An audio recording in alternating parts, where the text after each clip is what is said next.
नमस्कार, आप देख रहे हैं दूरदर्शन किसान। स्वागत है आपका कृषि दर्शन में। आपके साथ मैं हूं अंजू सिंह।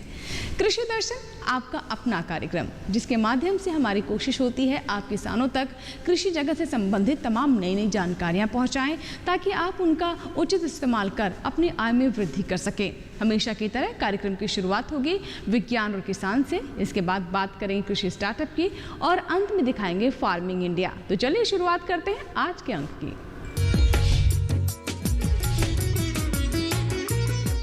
विज्ञान और किसान में आज हम विशेष तौर पर बात करेंगे आत्मनिर्भर भारत की। जी हाँ, आत्मनिर्भर से शक्ति मिलती है, संतोष मिलता है और साथ ही मनोबल भी बढ़ता है। लेकिन ये तभी संभव है जब हम अपनी शक्ति, अपने मनोबल को सही दिशा में इस्तेमाल करें। हमारी सरकार का भी यही प्रयास है कि हमारा देश आत्मनिर्भर बने और हर एक व्यक्ति में ये आत्मविश्वास जग सके। तो आइए आपको बताते हैं कि इस दिशा में किस तरह के कदम सरकार की तरफ से उठाए जा रहे हैं ताकि हमारा देश आत्मनिर्भर बने। आइए देखते हैं आत्मनिर्भर भारत में। आत्मनिर्भर भारत अभियान से जैसे नाम से ही बिल्कुल क्लियर है कि हम आत्मनिर्भर कैसे हों, तो आत्मनिर्भर कृषि का भी होना आवश्यक है। वैसे तो हम लोग सेल्फ सफिशिएंट है, बहुत सारी खाद्यान्न फसलों की बात कहोगे तो चाहे आप गेहूं की बात करिए, चाहे चावल की बात करें, चाहे मक्का की बात करें या आप दलहनी फसलों की बात करें, तो हम इन सब के मामले में अगर आप देखेंगे तो जितना हमारे यहाँ उत्पादन होता है वो हमारे लिए जो पूरी हमारी आपूर्ति करता है, जितनी भी मांग है हमारी। तो चाहे आप देखेंगे कि अब जैसे अभी का अगर आंकड़ा उठाकर देखें 295 मिलियन टन का जो हमारे खाद्यान्न का उत्पादन हुआ है और जो हमारी मांग से अधिक है एक तरह से। इसीलिए अधिक है तो हम लोग जैसे चावल हमारा अधिक उत्पादन होता है तो हम चावल को एक्सपोर्ट भी करते हैं। तो आत्मनिर्भरता की जहाँ ज़रूरत पड़ती है तो खेती में बहुत सारे ऐसे विषय हैं जहाँ पर आत्मनिर्भरता की ज़रूरत है। जैसे कि तिलहनी फसलें, आप देखोगे कि हम खाद्य तेल जो है करीब 70,000 करोड़ के खाद्य तेल जो है हम दूसरे देशों से मंगाना पड़ता है, क्योंकि हमारे यहाँ कमी है। और जो खाद्य तेल है वो जो है इसका उत्पादन जो है आप देखेंगे कि वो कम है। तो उसका उत्पादन हमें कैसे बढ़ाना है जिससे कि हमारी जो पूर्ति है वो हो सके और हम अपना ही उत्पादन स्वयं करें। तो इसके लिए एक national mission for edible oil शुरू किया है, नया मिशन जिसकी शुरुआत हो गई है। और इस मिशन के तहत जो है हम अपना उत्पादन बढ़ाएंगे। जैसे कि 25 मिलियन टन हमारे खाद्य तेलों की ज़रूरत पड़ती है, 14 मिलियन टन हम 14.5 के लगभग बाहर से मंगाते हैं, बाकी 10.5 के आसपास जो है उत्पादन हमारा खुद होता है। तो हम अपना उत्पादन ज़्यादा बढ़ाएं, इसके लिए जितने भी हमारे प्राइमरी सोर्स हैं उसको बढ़ावा दिया जा रहा है। जिसमें आप देखेंगे कि जो मुख्य रूप से जो है 3 मुख्य फसलें, वैसे तो 7 फसलें हैं, 7 में से 3 मुख्य हैं जिनका जो है उत्पादन अधिक क्षेत्र में होता है। जैसे कि सरसों है, इसके बाद सोयाबीन है और मूंगफली है। ये 3 फसलों का जो क्षेत्र है अधिक है। बाकी फिर कुछ और भी फसलें हैं तिलहनी वाली जिनको भी बढ़ावा दिया जा रहा है, जिसमें आप देखेंगे सनफ्लावर आता है, सैफ्लावर आता है, साथ साथ में जो नाइजर की खेती है और लिनसीड है। तो ये सब फसलें कुछ हैं जिनकी खेती जो की जाती है। तो हम आत्मनिर्भरता की तरफ कदम उठाने के लिए ये मिशन चलाया है। इसके अलावा कुछ ऐसे फल हैं जो दूसरे देशों से आते हैं। जैसे आप देखेंगे कि सेब का भी एग्जाम्पल है। करीब हम 20 से 22 लाख टन जो है हम उत्पादन करते हैं। करीब 2 लाख टन हमें दूसरे देशों से मंगाना पड़ता है, लेकिन वो एलिट क्लास वैरायटीज़ हैं उनको मंगा रहे हैं। तो उस वैरायटीज़ का जो है अब उत्पादन देश में शुरू हो गया है और इस पर जो है एक कार्यक्रम भी अब और भी चल रहा है कि इस तरह की बहुत सारी और भी इस प्रकार के फल हैं जिनकी मांग है। जैसे ड्रैगन फ्रूट है, इसके अलावा जैसे मोटा अंगूर है और इसके अलावा जो कीवी का है। तो इस तरह के जो कुछ फल हैं उनको जो है हम अपना उत्पादन क्षमता जो है अपनी बढ़ाना चाहते हैं। इसलिए नेशनल हॉर्टिकल्चर मिशन के तहत उसको बढ़ावा दिया जा रहा है और इन सभी किस्मों का जो प्लांटिंग मटेरियल है, जो पौध सामग्री है, वो भी जो है उपलब्ध कराई जा रही है। तो ये एक आत्मनिर्भरता की तरफ एक कदम है। और इसी तरह से जैसे कि हम पल्सेस की बात है, पहले एक टाइम था जब हम पल्सेस बाहर से मंगाना पड़ता था, अब हमारा उत्पादन बढ़ गया। तो वो उत्पादन बढ़ा तो हमारे किसानों को योगदान जाता है, हमारे वैज्ञानिकों को योगदान जाता है और हमारे मैं ये कहूँगा कि जितनी हमारी देश की स्कीम है नेशनल फूड सिक्योरिटी मिशन, उसको भी उसके तरफ से भी योगदान ये है कि उसका फ़ायदा राज्य सरकारों ने उठाया और उसके माध्यम से जो है उत्पादन बढ़ा और आज हम पल्सेस के क्षेत्र में आत्मनिर्भर हैं। तो अब जो है आत्मनिर्भरता की बात आती है तो हम उसको बहुत सारे ऐसे और भी हम देखेंगे कि कृषि से रिलेटेड उत्पाद है जिनको बना करके दूसरे देशों में बेचा जा सकता है। जैसे मिलेट्स है, मिलेट्स हमारे यहाँ की स्ट्रेंथ है, जो जिनको हम मुख्य रूप से कई बार मोटे अनाज भी बोल देते हैं, लेकिन मिलेट्स में आप देखेंगे ज्वार, बाजरा और रागी, ये इस तरह के 3 जो है मोटे अनाज हैं, इनका उत्पादन करके और उसके वैल्यू एडिशन करके जो है उनको हम लोग बाहर भेज सकते हैं, एक्सपोर्ट कर सकते हैं, जिससे कि किसानों की आमदनी में भी इजाफा होगा। तो आत्मनिर्भरता की तरफ जो ये कदम है, इन सब चीज़ों पर जो है जोर दिया जा रहा है और भारत सरकार की बहुत सारी चलाई गई जितने भी कार्यक्रम हैं वो अपने आप में जो है लाभप्रद है और किसान उनका जो है प्रयोग कर रहे हैं और उनका पूरा फ़ायदा उठा रहे हैं। इसमें ऐसे है कि ऑर्गेनिक फार्मिंग हमारे डिपार्टमेंट में हम ऑर्गेनिक फार्मिंग को 2 तरह की स्कीम्स के द्वारा कर रहे हैं, परंपरागत कृषि विकास योजना और mission organic value chain development. वो नॉर्थ ईस्टर्न रीजन के लिए है, पूर्वोत्तर राज्यों के लिए। तो फिर ये स्कीम, ये जो हमारी फंडिंग है, इस फंडिंग को हम post harvest management infrastructure creation के लिए यूज़ किया जाएगा। ये क्या होता है, जैसे कि आपके ऑर्गेनिक फार्मिंग का जो भी प्रोड्यूस होता है, इसका सही तरह की लेबलिंग, इसकी जब तक इसकी पोस्ट हार्वेस्ट, जैसे कि आप इसको निकालोगे, लेबलिंग करेंगे, इसका कलेक्शन सेंटर्स पे लाएंगे, इसको अच्छा सा एयर कंडीशन वैन्स की ज़रूरत पड़ता है और इंटीग्रेटेड प्रोसेसिंग यूनिट्स की ज़रूरत पड़ता है। ये सारे के लिए हमें कुछ फंडिंग चाहिए। जो पहले हमारे डिपार्टमेंट का रुझान होता था कि हम प्रोडक्शन तक सीमित रहते, बट अब हम इसको आगे ले जा करके पोस्ट हार्वेस्ट मैनेजमेंट भी ले जा रहे हैं। हमारी एक स्कीम इसी परिप्रेक्ष्य में ऑलरेडी चल रही है पूर्वोत्तर राज्यों में। बट ये जो हमारी ये 1 लाख करोड़ की फंडिंग से क्या होगा कि हमारे जो भी FPOs हैं, जो FPOs का 10,000 FPOs का बात चल रही है, उन FPOs का भी हमारा इनसे फंडिंग मिल सकता है। और दूसरा जो एंटरप्रेन्योर है, यूथ है, वुमेन है, जो ऑलरेडी एग्री एंटरप्रेन्योर के रूप में आज की डेट में काम कर रहे हैं, उन सब के लिए भी इससे लोन मिल सकता है, जिसमें आप सबको पता है कि 3% का सबवेंशन भी है। तो ये बहुत उपयोगदायी होगा और हमारे देश को आत्मनिर्भर कृषि बनाने में सक्षम होंगे।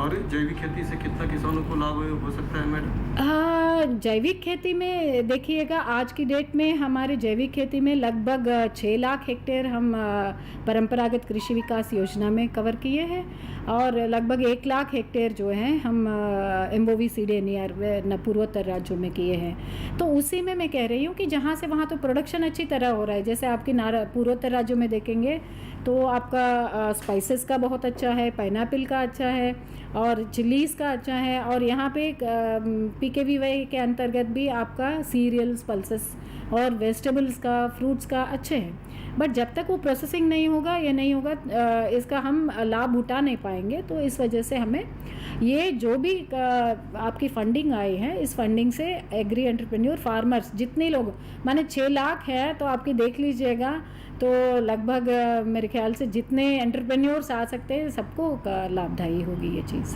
जी ठीक है, थैंक यू। तो ये था हमारा आज का विज्ञान और किसान। इसी के साथ ही वक्त एक छोटी सी ब्रेक का। ब्रेक के बाद जब वापस आएंगे तो बात करेंगे कृषि स्टार्टअप की। कहीं मत जाइएगा, देखते रहें कृषि दर्शन।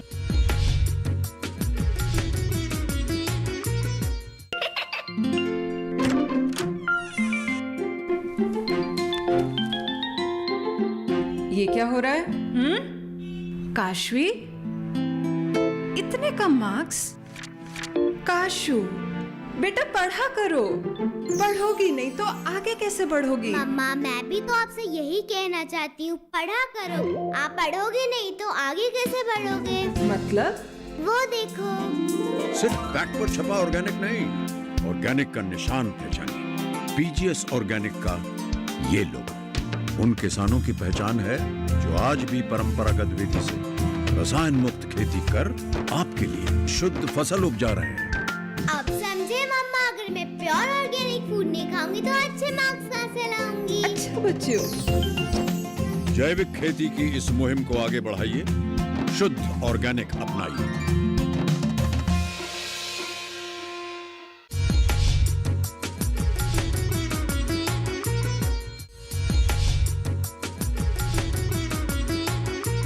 ब्रेक के बाद एक बार फिर आपका स्वागत है। आप देख रहे हैं कृषि दर्शन और अब बात कृषि स्टार्टअप की। कृषि स्टार्टअप में इन दिनों हम आप तक उन किसानों की कहानी पहुंचा रहे हैं जिन्हें पद्मश्री सम्मान से नवाजा गया है। ये वो किसान हैं जिन्होंने कृषि में महत्वपूर्ण योगदान दिया है और अन्य किसानों के लिए उदाहरण बने हैं। इन्होंने अपनी लगन, अपनी मेहनत और अपने मनोबल से असंभव को संभव कर दिखाया। तो आइए देखते हैं आज का कृषि स्टार्टअप।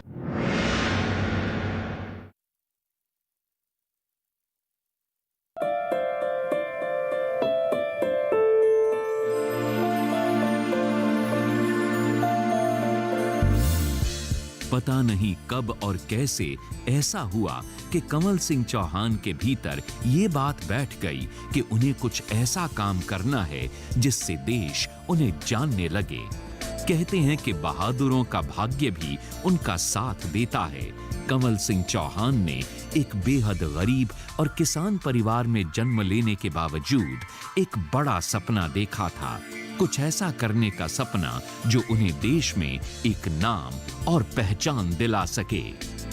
हर गरीब इंसान की तरह कमल सिंह चौहान की जिंदगी का सफर शुरू हुआ मजबूरियों और लाचारियों से। गांव के सबसे गरीब किसान परिवार में मेरा जन्म हुआ। बड़ा कष्टदायक था, किताबों तक के लिए पैसे नहीं मिलते थे, फिर भी मैं पढ़ा। क्लास में सबसे होशियार होने के कारण भी मैं जो है किसी सर्विस में, मैंने चपरासी से लेकर HCS तक के इंटरव्यू दिए हैं, पर मैं किसी में भी सिलेक्ट नहीं हुआ। ये मेरी किस्मत रही है। 40 साल तक की उम्र तक मेरे पास कोई खास काम नहीं था और अब मेरे पास इतना काम है कि मेरे पास ही 200 के लगभग आदमी काम कर रहे हैं, जिसमें इंजीनियर भी है, अकाउंटेंट भी है, CA भी है, सब मेरे साथ मिलकर काम कर रहे हैं। जिंदगी दो सड़कों के बीच गुजर रही थी। एक सड़क उन्हें सपनों की ओर ले जा रही थी, जबकि दूसरी सड़क पर खेती, किसानी, गरीबी और मुफलिसी लिखा था।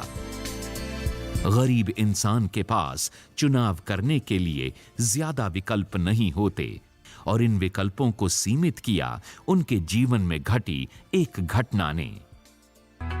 कमल सिंह चौहान को कृषि के क्षेत्र में किए गए कार्यों के लिए अनेक पुरस्कारों से भी सम्मानित किया गया है। भारतीय कृषि अनुसंधान परिषद का NG रंगा पुरस्कार, जिला, राज्य और राष्ट्रीय स्तर पर कमल सिंह चौहान को अनेक प्रगतिशील किसान पुरस्कार मिल चुके हैं।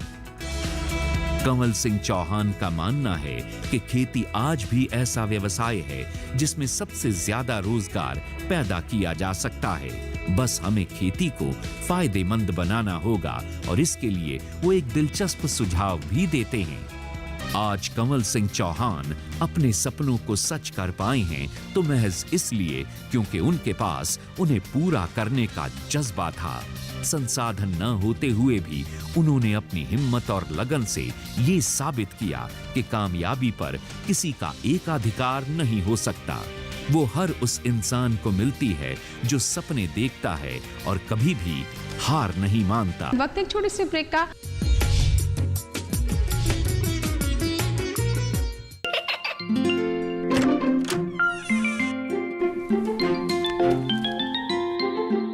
ये क्या हो रहा है? काशवी, इतने कम मार्क्स? काशू, बेटा पढ़ा करो, पढ़ोगी नहीं तो आगे कैसे बढ़ोगी? मम्मा, मैं भी तो आपसे यही कहना चाहती हूँ, पढ़ा करो। आप पढ़ोगे नहीं तो आगे कैसे बढ़ोगे? मतलब?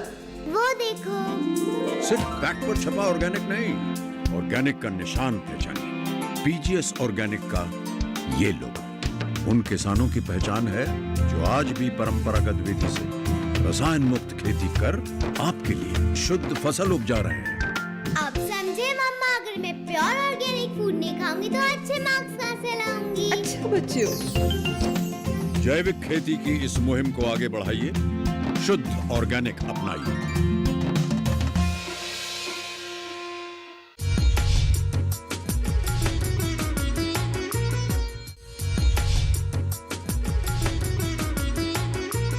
ब्रेक के बाद एक बार फिर आपका स्वागत है। आप देख रहे हैं कृषि दर्शन और अब बात फार्मिंग इंडिया की।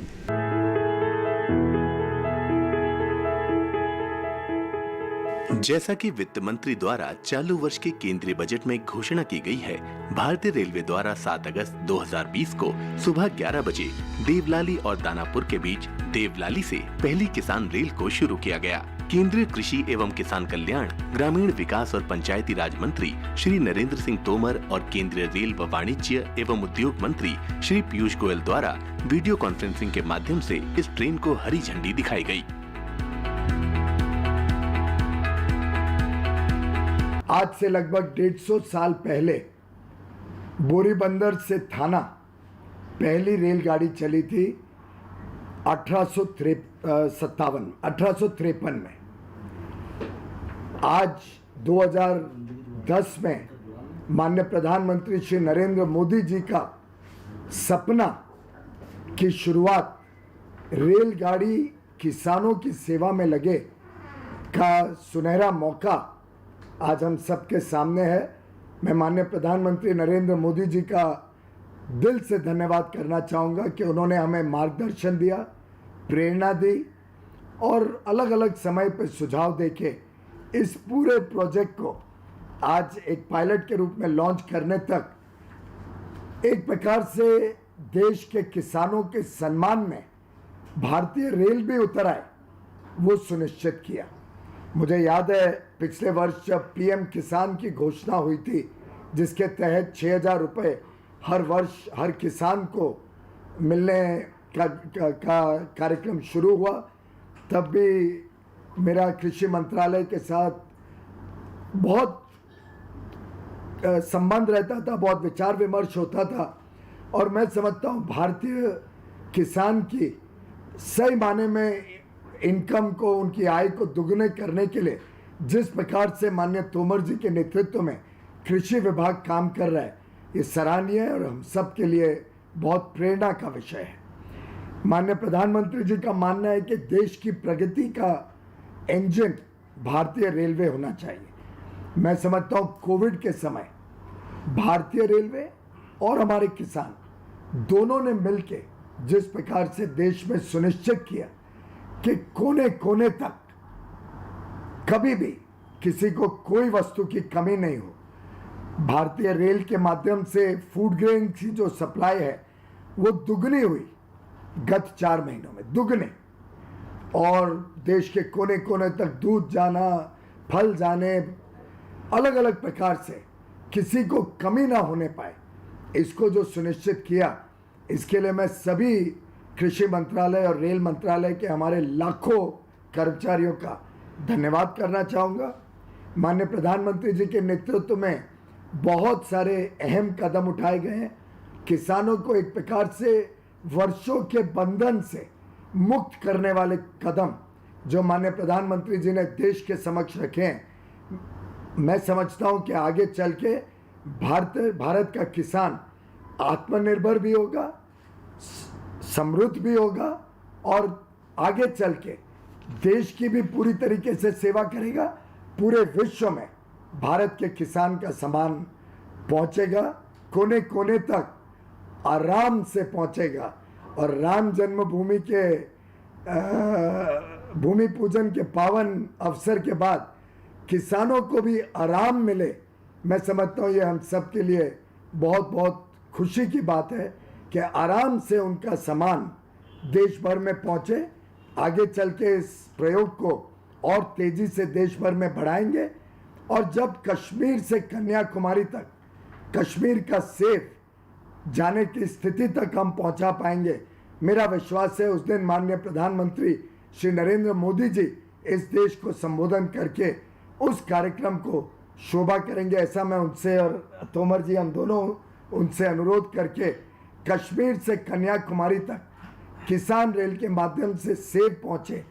देश जुड़ता है, किसान जुड़ता है, किसान का उपलब्ध देश भर में जाता है, इससे ज़्यादा खुशी की बात मैं समझता हूँ हम सब के लिए और कोई नहीं हो सकती है। सारा देश इस बात का साक्षी है कि इस वर्ष जब बजट आया था तो माननीय प्रधानमंत्री जी की दूरदृष्टि के परिणाम स्वरूप बजट में किसानों से संबंधित अनेक घोषणाएं की गई थी, लेकिन कृषि उत्पाद का परिवहन आसान हो, सुगम हो दूरस्थ अंचलों तक पहुंच सके, कृषि उत्पाद का कोई नुकसान न हो, किसानों को परेशानी न हो, इसको दृष्टिगत रखते हुए किसान रेल और किसान उड़ान 2 योजनाओं की घोषणा की गई थी। इसी बीच में हम सब ने देखा कि देश और दुनिया कोरोना वायरस की चपेट में आ गई और सारा विकास का पहिया एकदम रुक गया।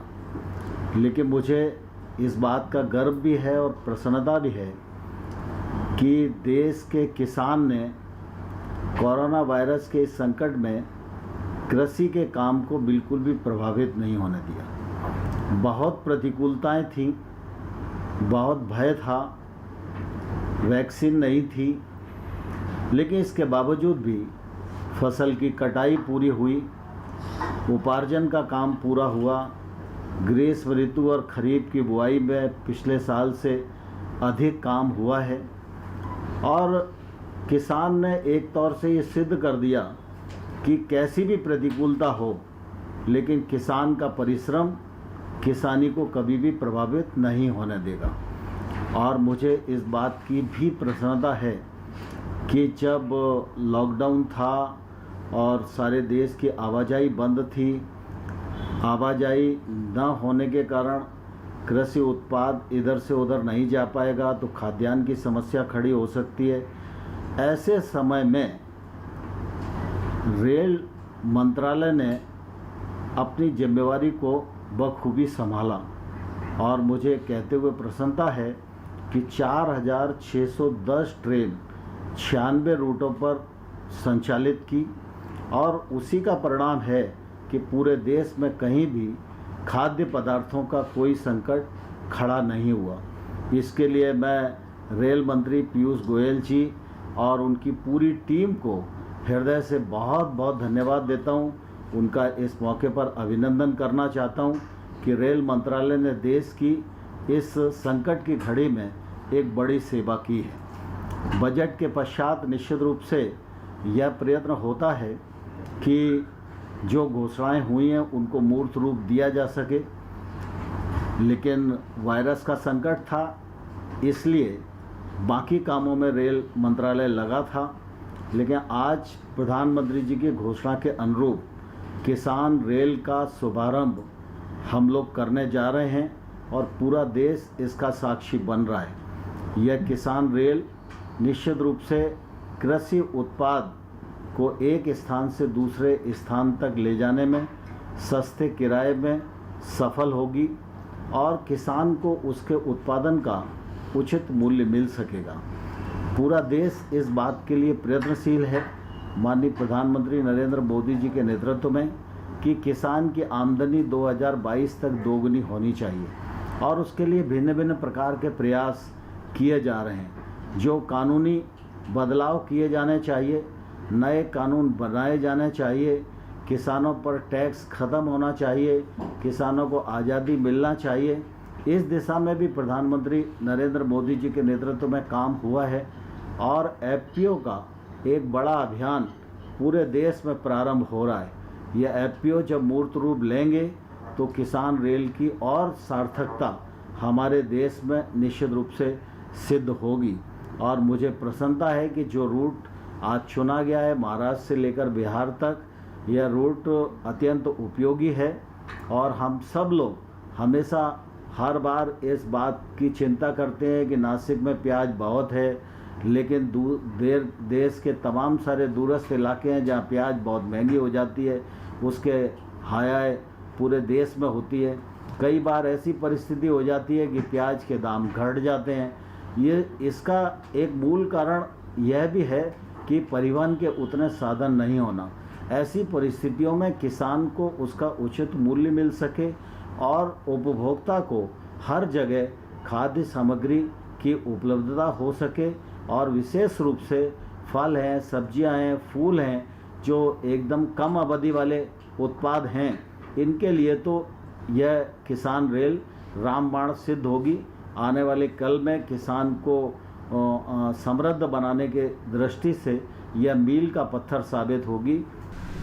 तो ये था हमारा आज का कृषि दर्शन। अगर आपके कोई सुझाव हैं तो आप हमें पत्र लिख सकते हैं। हमारा पता है कृषि दर्शन, कमरा नंबर 10, CPC, दूरदर्शन, खेलगांव, नई दिल्ली 110049। अगर आप चाहें तो हमें ईमेल भी कर सकते हैं। हमारा ईमेल पता है krishidarshan@gmail.com। आज के लिए फिलहाल इतना ही। कृषि दर्शन के नए अंक में नई जानकारियों के साथ फिर होगी आपसे मुलाकात। आप बने रहें दूरदर्शन किसान के साथ। नमस्कार।